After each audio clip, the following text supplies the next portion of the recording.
Aaron Fentress. CJ, you said on your podcast earlier in the summer that you didn't mind at all that your name was out there in trade rumors and all those kind of things. But after going through it the entire summer, can you sort of explain sort of what your mindset was in dealing with it and the fact that some fans sort of want to see you maybe moved for someone else who might fit better? And just what does it matter to you at all? And what kind of emotions does it put you through?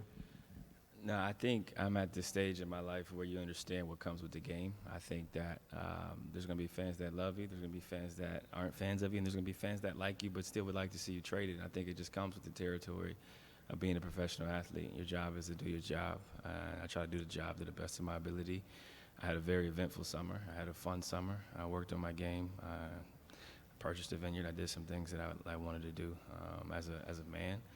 And I think understanding, my situation, understanding where I'm at here within the organization, we have a great relationship and understanding to where the organization is always going to do what's best for them.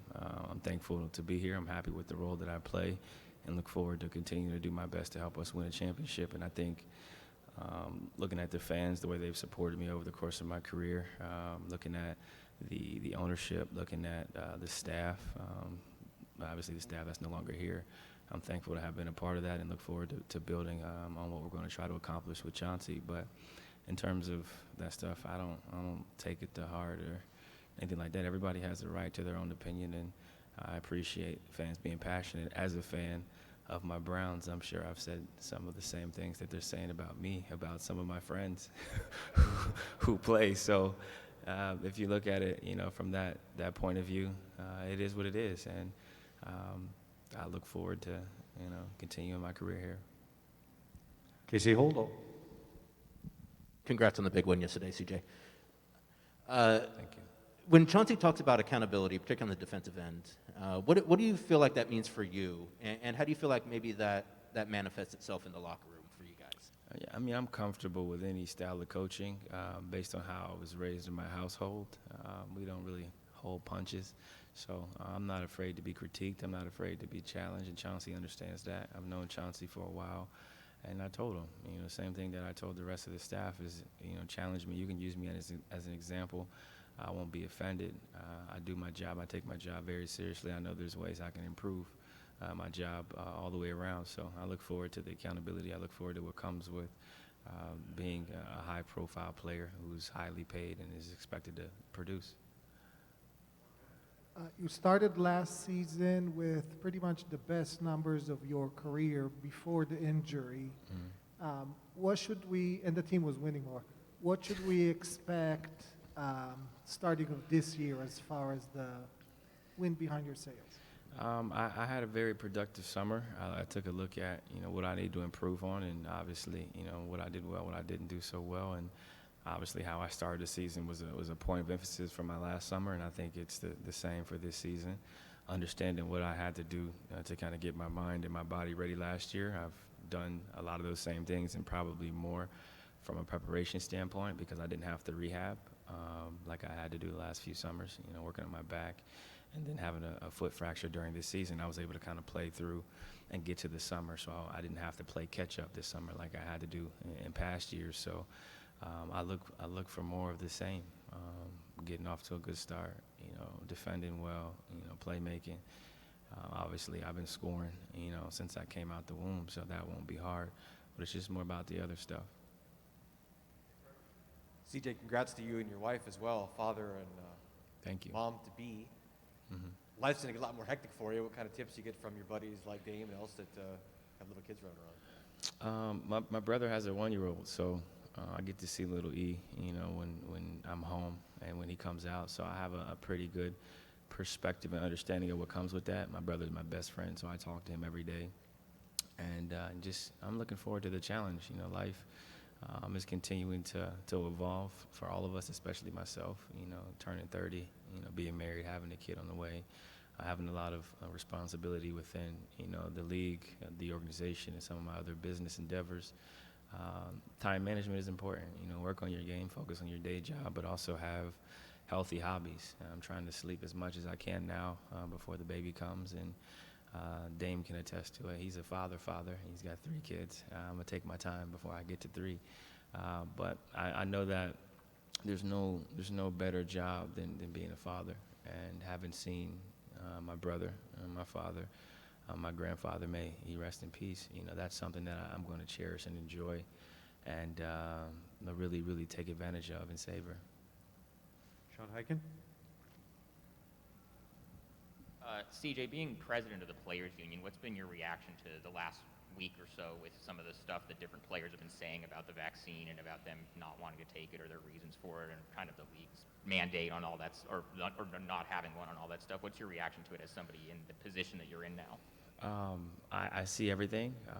I'm aware of everything. The emails are constantly flowing, but just trying to educate. I think that's the biggest thing, trying to educate myself, trying to educate other players. There's a lot of questions, there's a lot of concerns. We're entering another tough season. Obviously, you got the Delta variant. You have a lot of cases that are spreading in certain areas, and we're trying to do our best to go on with the season. And I think, introducing fans again, people having families. Obviously, my wife's pregnant, so I'm in a position where I need to really know what's going on at all times and take the proper precautions that are associated with having a productive season. And I think there's a lot of players, families, coaches who have immunocompromised people in the household. So we're paying close attention to everything and cautiously moving forward and trying to do our best to get through a season. But in terms of the comments and stuff, there's 450 players with 450 different mindsets, 450 different types of upbringing. So the biggest thing is to respect everyone's opinions and try to educate them as best you can. Time for a couple more. Casey, hold on. Kind of in that same vein, CJ, what has it been like for you in the first, I guess it's been about a month now, as the union president? Like, what has your day-to-day changed a lot because of that responsibility? I imagine you're probably doing some of that stuff anyways, but I'm curious how that role has manifested itself so far. And also, two-part, your thoughts on having a signature sneaker with Li Ning. The first part, I was on the executive committee for 4 years, so I had exposure to what comes with the territory of being president. Having spoke to CP, having been close to CP since I was 20 years old, I have a great understanding of what he's done for the union, what he's done for the NBA, and how he's been able to kind of be that liaison between players and their voices, kind of echoing that back to the governors. But I'm on the phone all the time. I'm on Zoom calls all the time. I think that's the main difference. Obviously, we had to hire a new executive director, so that was a 2-year process that we started pre-COVID, paused during COVID, and then kind of started back up again. That also included in-person interviews and travel and all those things, but it's the life I chose. I want to make sure that the league is in better hands when I leave, and that the future generations are protected, have the proper education and the proper wherewithal to kind of make money outside of basketball. And I think we've worked on a lot of those different things. In terms of outside of the Zoom calls, being introduced to staff, spending some time in New York, obviously going to 6th Avenue, being in the office. I got a great understanding of the temperature of the union and where we're at, and also where we need to go. In terms of my shoe, I'm just thankful to be able to play a sport for a living, wear shoes that I don't have to pay for, and see other people with an interest in wanting to wear my shoes, especially kids. Coming from where I come from, it's a blessing, and I try not to take it for granted. So I think it's kind of weird, having your own shoe. Like how I grew up, it's just kind of weird. Like people asking me, like, "Hey, can I get a pair of your shoes?" And it's actually my shoe. But it's a solid situation. I'm thankful for it, and look forward to rocking some new colorways that are near and dear to my heart and my family. I'm sorry? I'm not going to say I have a office, but they give me an office space to use. I'm not trying to spend our money on an office for a guy that's in the city 14 days out the year in the office. But it's cool. I'm just trying to do what I can to help, man. That's all. And I lead a very interesting life. So. Not that I'm looking at your computer screen, but Casey looks like he's ordering a bottle of your wine online here. See, Jason? How's it doing? Is it still available? Oh, it's okay. All right, last question, Austin White. Hey, CJ, I wanted to ask you about some of the guys that they brought in, obviously Larry Nance, a couple of guys you've signed, what are some of your thoughts on, their fit with the team and and also some of the development of some of the younger guys that, have been around a little bit. Yeah, Larry's an Ohio guy, so I'll start with him.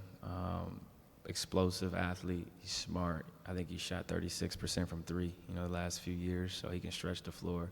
He can make the weak side pass and has a great understanding of role, and is just a selfless teammate. So I'm looking forward to playing alongside him.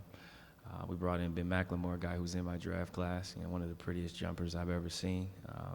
Picture perfect. I think he's a value add, a guy that can help us spread the floor, stretch the floor. Obviously, we re-signed Norm. You guys all know what type of game Norm has. He can get downhill. He's strong. He puts pressure on the defenses, and he's tough, and he has that championship pedigree, which is what we need because we've never won a championship. Who else do we bring in?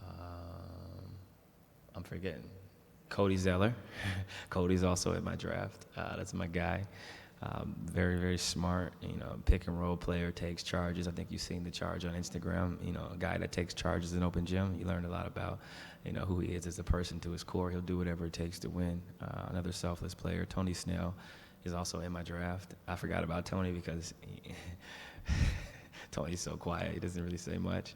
Just comes to work early. I think he was mad and I beat him to the gym a couple times this week, or last week, but he just works hard. There's a lot of guys who are in the league for a reason, and I think when you become teammates with them, you gain a greater appreciation of the work ethic, the commitment, and what's associated with that. He's a guy that's just a good teammate, good all-around dude who's gonna do what's necessary to help us win. So I think we've added a lot of players. Obviously, we got some guys competing for one roster spot. They're all very talented. I think they're all lottery picks, which kind of shows you the talent level.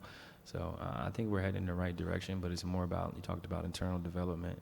Anthony looks good. He's sharp.